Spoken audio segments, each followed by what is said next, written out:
on one quick point, and that is that in the case of India-Pakistan, our leaders have failed to understand that unless you have the Pakistan military on board in any dialogue or peace process, you're not going to get anywhere. They will not come on board. They will not come on board. If they don't underwrite it, they will not support what the Zardaris and Jilanis they will not come on board. They don't matter to Rawalpindi. They will not come on board because this duplicity suits them.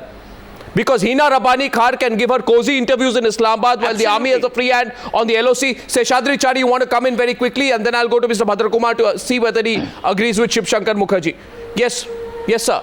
Arnav, I completely agree that the army in Pakistan or the ISI cannot be expected to come on board as far as talking with India is concerned.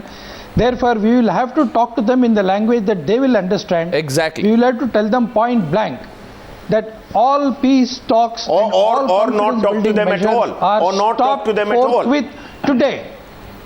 Today, the Prime Minister or the President of India should declare it to the nation as a whole that we are stopping all confidence building measures with Pakistan forthwith with immediate effect, and if any cricketer from Pakistan is left behind here, he should be politely asked to take leave of this country and go back. Mr. Bhadra Kumar, do you agree? 1 second. Mr. Bhadra Kumar, do you agree with that?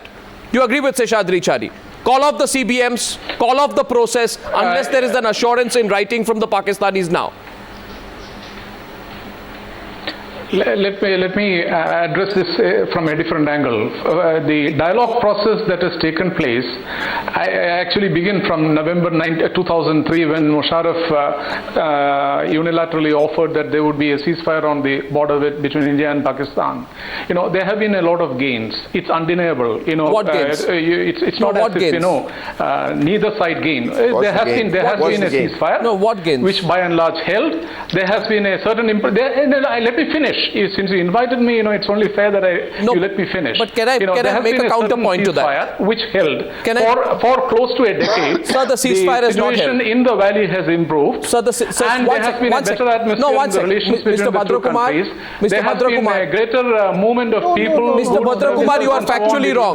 No, Mr. Bhadra Kumar, Mr. Bhadra Kumar, you are factually wrong. Therefore, you are factually wrong, sir. That as far as the government is concerned, there has been no confusion about it. Sir, you are factually its objective has been to have better relations with Pakistan, good neighborly relations with not only with Pakistan but with other countries in the South Asian region. Mr. Bhadra Kumar, Mr. Bhadra Kumar, you are dividends. Mr. Bhadra But now the point is there is a new ball game. Sir, there is a new environment which is shaping up in the region. Sir, and within that, against that backdrop, unless we analyze this situation Mr. of what is taking place, we are not going to get anywhere. Mr. Bhadra Kumar, can you hear me? Our range of responses, our options, policy options available with us have to be pitted against a regional security backdrop. And against that backdrop, we anticipated what are the policy options available to you after post-Bombay attack? We could have What about 9/11 attack? What about the attack on Bombay? There will be a certain different attitude on the part of Pakistan, and our responses will have to be calibrated, keeping in view the regional backdrop. Sir, 1 second. Therefore, I think it has to be a very rational attitude that we have to take towards this situation, instead of reducing it to an operational matter, instead of reducing it to a question of tit for tat escalation. I think it will be very, very immature with that kind of an attitude. Sorry, Mr. Bhadra Kumar, you are totally wrong on this aspect. I'm very sorry to say this. That's the Orna. You may be you are a very seasoned diplomat, but let me put it across straight to you. Unless you inflict a cost on Pakistan, you will not be able to bring Pakistan on its knees. But on the other hand, you've had so many assurances from Pakistan, if not from 2003, but after the attack on Parliament, Pervez Musharraf gave 2 assurances through Richard Armitage that they would end cross-border terrorism irreversibly, permanently, and to the satisfaction in India. Then again on 4th of January 2004, Pervez Musharraf and Bajpayee, he said there will be no terrorism from Pakistani soil. You have this unending number of commitments from Pakistan. commitments from Pakistan mean absolutely nothing. Yeah, absolutely. And therefore, you should not factor. Therefore, you should not factor this as something that will go to make policy. I think you have to be realistic. You have to realize that in Pakistan, the shots are being called by the army. The army is aligned with the jihadis. There is a blur between the jihadis and the army. In a situation like this, the only thing that can work is a policy both of carrot and stick. We have the carrot and we have used the carrot. A little bit more stick now will do us a lot of good. We haven't got a stick. Yeah. But question is, we have to- not. Okay. Why, can I make a small point on why I think Mr. Bhadra Kumar is factually incorrect before I come to the other panelists? Mr. Bhadra Kumar, either you got your facts wrong or you chose not to look at the facts. Because you said the ceasefire is held. I will prove to you right now that not only has the ceasefire not held, in every successive year since 2009, the number of ceasefire violations from the Pakistani side has gone up by 50% each year. 29 in 2009 for your information, Mr. Bhadra Kumar, 44 in 2010, 51 in 2001, 51 in 2011, 31 in the first half of 2012, 71 incidents of border firing. Let me just so why tell do this to you. No, What I said Mr. is, Bhadra Kumar, why do you want to misinterpret the facts? Why do you want to misinterpret the facts? You know the facts. Why are you twisting the facts? Began telling you there has been a steady escalation. So, Now that is also undeniable. So why are you rediscovering the wheel? Sir, you just said. I don't understand. You said. We both agree on this. What you are saying. Mr. Bhadra, I have just proven to you, Mr. Bhadra Kumar, that you're factually incorrect. And this whole, the whole garble and rubbish that, things are improving with Pakistan, it's not. For certain vested political interests, it may be. Arnab. But the fact is, the ground reality, it is not. Arnab, can I come in here? Colonel Anil Kaul also wants to come in. Colonel Anil Kaul, your point, please. Maruf, I'm coming to you after that. Arnab, I'd like to, with due respect to General Mehta, General Malik, who are very senior to me, post 1971, I think they will agree with me, there have only been 1 or 2 army commanders in Northern Command who have gone for the jugular in not in a reactive mode, but in a proactive mode. Other than that, everyone has been reactive. Maruf has just mentioned that the army commanders made a statement that we'll do it in a place of our choosing. Okay, again it is reactive. As far as Mr. Bhadra Kumar is concerned, I have only one point. If things are so comfortable, what about people like us, the Kashmiri Pandits? How come we are still outside the valley? Nobody bothers about us? Is that normal that more 7.5 lakh Kashmiri Pandits are still in the camps? And Pakistan is, you are getting good results from the peace dialogue. I want to know if either General Malik or General Mehta want to respond to your point. General Malik and General Mehta. Lastly, one point at a time. No, 1 point at a time, Colonel Kaul. 1 point. Lastly. 1 point. It's not, I'm sure in the question of whether an army commander is proactive or reactive, you will never know. There have been many incidents across the line of control where army commanders have exercised that option to good effect, and I know about it.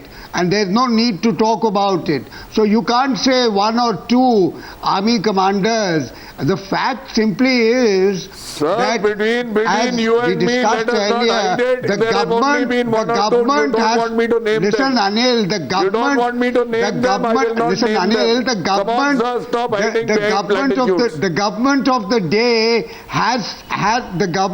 the day has to enunciate policy. Having done that, the army army chief and the commanders, they are very, very big people, and they exercise a huge command and control over military force. That military force must be used to political advantage. And army commanders have used it. We know that in Sumdrong Chu, in Wangdong, in Sumdrong Chu, the army commander there used that initiative, and that proved a terrific political advantage for Mr. Rajiv Gandhi when he went to Beijing. So army commanders are very much, and the chiefs are very much part of the same chain of command, but ultimately it's the government so we come back. Okay. Policy. So we come back to the government once. Maruf, before I come to you, my question to Shiv Shankar Mukherjee is, Mr. Mukherjee, we have had a presentation right now from Mr. Bhadra Kumar. He sees the positive side. He says things have been improving. The ceasefire has been largely held. There is merit in continuing the process. I want to know whether you agree with what he said first before I ask my follow-up question to you. You heard what he said. As a wish and a hope, I would agree, but on the ground realities, I don't. The fact is, let's bring it down to very simple facts. It's not a question of thinking, but knowing. Number one, Pakistan is ruled and dominated by a military establishment. I don't even like the word ISI being hyped about all the time. It is the military establishment that rules Pakistan. It is the military establishment that over the last 60 years or so has demonstrated not only its implacable hostility towards India, but given sufficient evidence that it is not going to change for the foreseeable future. The fact is, how do we counter it and maintain peace on our borders and maintain our sovereignty? Do we put faith in an eventual good sense on the part of Pakistan and turn the other cheek every time there is an incident? The incident that has just happened, which is leading to so much anger in this country, let me say, is despicable and in the realms of people in uniform. It is something that is really obscene, but it is one of a long litany of actions which is aimed against the Indian state. Some of them actually, in actual fact, far more serious, such as the attack on Parliament, 26/11, and so on. Our reaction has been legalistic and also, I think, a cover-up, in the sense that when we respond with weak-kneed reactions, we call it mature diplomacy. But this is not mature diplomacy. You have to make a choice. You can either hope and pray that someday the fact that Pakistan itself is being more hurt through the terrorism that it supports than even its neighboring country will come home to them, but probably it won't. And therefore you must then think of what one of your panelists said, of inflicting the pain of punishment. You must either hope that good sense will prevail, but politically you must, as they say, hope for the best but keep the powder dry. For the moment, I think all efforts of getting Pakistan to see reason, have failed. To demonstrate to them that their actions actually hurt them and their society, their people, much more than even India, has failed.